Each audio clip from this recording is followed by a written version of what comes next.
Hi, I'm a bit late to the party for the third round, but maybe it was because I was maybe partying myself, maybe. So let's see.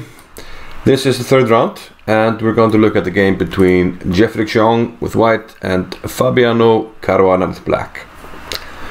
Now, the thing I like about the US Chess Championship is we have this big three: Fabiano, Nakamura and Wesley So. And you get to see such different openings than from the super tournaments. They take more risks, take more chance, they want to win with black. What do I have hair in my mouth? Okay, cue the jokes. Okay, on to the game. I don't know what's going on here. But yeah, we see more interesting openings, and that's exactly what happened in this game. Jeffery had white and he opened with d4. Knight f6 by Fabi, knight f3, e6 and c4. And here in top level tournaments you would normally see the d5 move here, and probably knight c3 and bishop b4, something like this, or queen's gambit declined. Some solid stuff. But here he goes for the Benoni with c5. Very, very exciting. Now, I played the Benoni myself a bunch of times, and this move order is actually interesting because it cuts off what many consider the most dangerous line against the Benoni.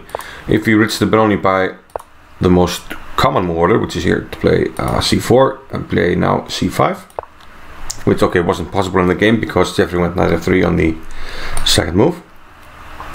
But if we go via this move order, d6, e4 and g6, now f4 is the most popular move, and this is the timing of attack, which can be very dangerous if you're unprepared, and many people have this as their line against the Benoni. So entering the Benoni via the move order that Fabiano chose can be very beneficial. You cut out these dangerous lines because the knight is now f3, there's no more f4. Okay. Here is another interesting gambit, which is to play b5. It's called the Blumenfeld gambit. It's not so popular, but can be a good surprise weapon. But Fabiano, he goes for the Benoni, modern Benoni with d6, and after knight c3. Okay, usually black takes on d5 first, but he does it now, and it does give white the extra option of taking with a knight, but it's not particularly good for white. Knight takes, and if you take with the queen, then knight c6, bishop e6, and a quick d5. Black has a good position, so c takes d5 is almost always played. And now we are entering this line, g6, and now bishop to f4. Now, interestingly, Fabiano goes with bishop g7 here. I've always played a6, and that's the most popular move. And he must have had something in mind, because generally bishop g7, it is considered that queen a4 check here is quite dangerous, and the reason is that black has to sacrifice a pawn. Now if you interpose with a knight, you lose this pawn.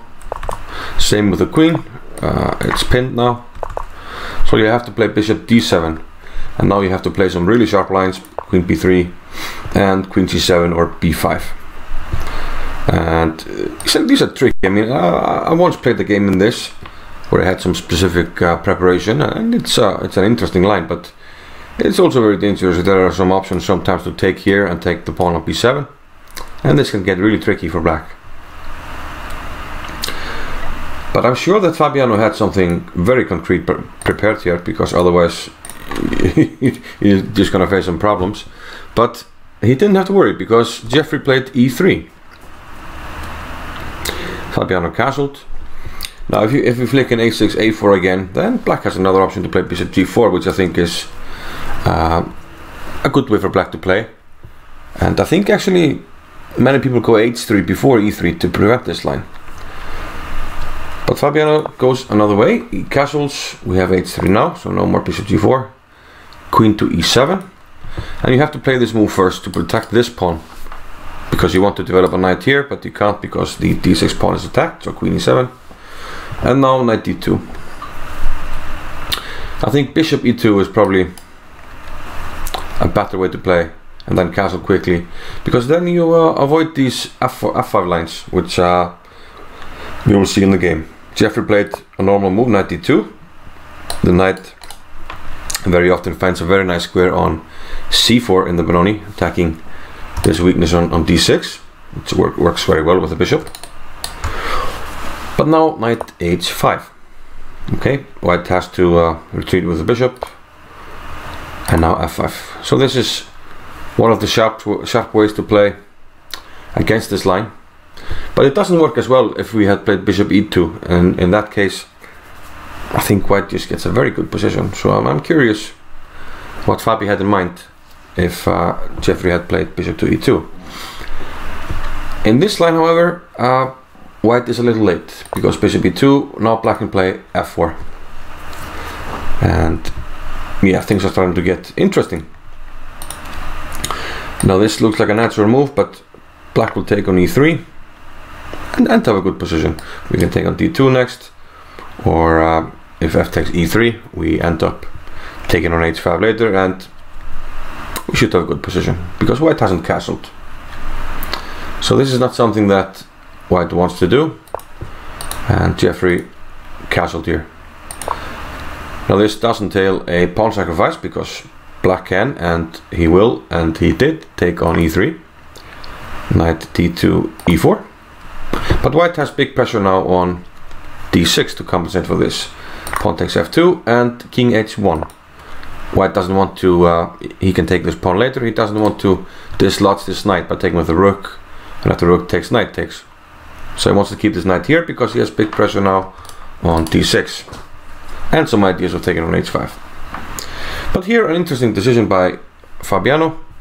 Usually this is a sacred piece, you don't give it up in the Benoni unless for a very specific reason, but here Fabiano found that specific reason. He took on c3, and now white doesn't have time to take on d6, as the knight will hang on e4, and you're actually in deep trouble here.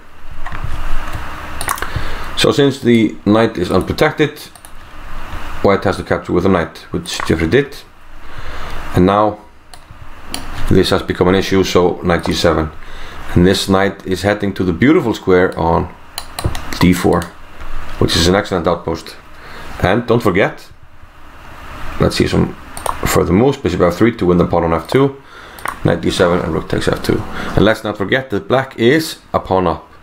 White does have the bishop pair, potential pressure here, but black is in time to neutralize it. This knight is coming to e5, this one to f5, and we have this beautiful outpost. So let's see what happened. Knight to e5, rook to e2, getting ready to get rid of this knight, but Fabi doesn't mind, because that will only give him the very strong d4 square. We see bishop takes e5 now from Jeffery, and here you have to do something. You can't allow, this is coming next, and if you can play this and get your pieces out, then it's just game over. So he had to try something dynamic. He played d6. Okay, this is a temporary pawn sacrifice. Now queen d5 and knight f7, crucially keeping the pawn on e5.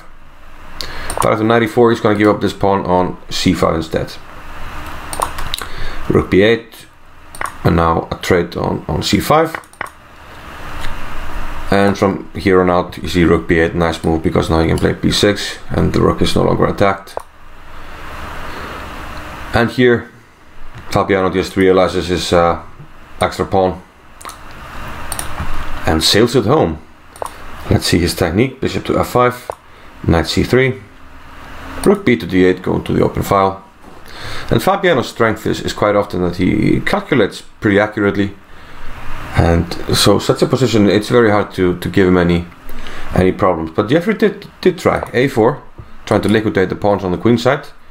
When you down pawns, you want to perhaps reduce them as much as you can, so that you're getting closer to a draw. a5, preventing white from going a5. Bishop to d5, rook e8, covering the pawn on e5, because bishop takes f7 was threatened. Now king takes, rook to f1. Small threats on every move, but nothing that Fabiano can't cover. Here he repeats just to get closer to the time control. and then he goes over to the other side, to the queen side. Rook e3, and now king c6, offering the pawn on e5, but of course Fabiano has everything under control. Let's have a look. Rook takes e5, the rook will enter on d2, and yeah, you can't protect the second rank like this because we have the superior king in the endgame, and we will head for the buffet. I mean, what do you want? You know, do you want to go for the dessert immediately, or have a steak? Game over. So Jeffery tried knight to b5. Let's have the correct board. Rook e7, covering the 7th rank because a rook check and rook to c7 was the threat. So everything under control by Fabi. Bishop to d3, knight back to c3, bishop to c4, rook c1. Maybe some ideas of trying to hunt this bishop, so king b7, getting out of the x-ray here on c-file. Rook to e4, rook d4. White can't take this because this will improve this pawn here.